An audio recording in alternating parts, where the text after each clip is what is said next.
Hi, I'm Janice Nemasnowski. I think of myself as a sewist and a quilter.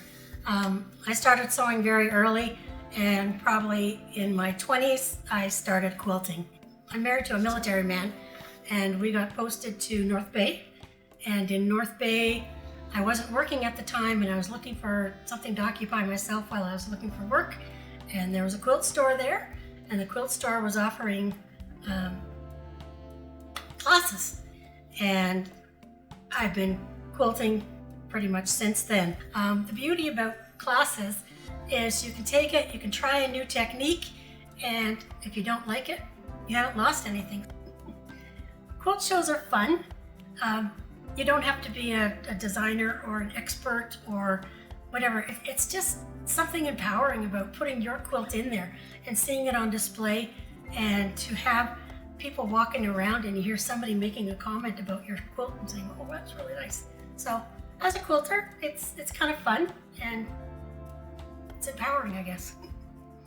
Plus the fact that at the recent Common Thread Quilt Guild show, Color My World, the one behind me, won Best of Show. So that was very humbling and honoring to me that the people voted it as People's Choice. That was the block of the month. So every month we got a new part of the puzzle, and I've recently started with the Bernina Q16, and so this was a learning curve, a very steep learning curve with the quilting, but it definitely pushed me out of my box. So my challenge for myself was to get it done within that year. Over the years when I've been working full-time, I've signed on to block of the months, and inevitably they took a few years longer than anticipated. So this, I really pushed myself. Plus, all the fabrics had to come from my stash, except for the background fabric. That was the only one that didn't.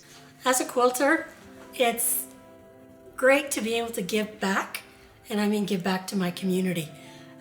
There's only so many baby quilts, wedding quilts, birthday quilts that you can make.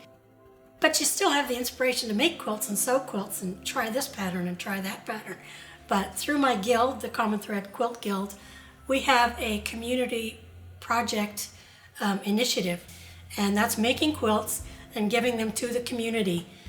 Community of women's shelters, outreach programs, to hospitals, CHIO. We also make quilts for the neonatal intensive care. Every time there's an initiative such as, for example, Ukraine or All Lives Matter, all of these things usually inspire an initiative as a place that you can send your quilts and give quilts. And it gives you a nice little warm fuzzy that you are giving a quilt to somebody who will appreciate it, and it'll give them a hug. And, you know, when they're down or feeling that life really is kicking them, that somebody out there cares. Quilters, as quilters, when you get into a funk or you hit a brick wall on a quilt where you've just maybe had to rip out a seam way too many times and you're just fed up. The thing that really inspires me to push past that part and carry on, or inspire me to sew and quilt, are my friends and my fellow quilters. It's just absolutely amazing that the sky's the limit for who you can learn from and where you can go and what you can try. And I think that's just fabulous.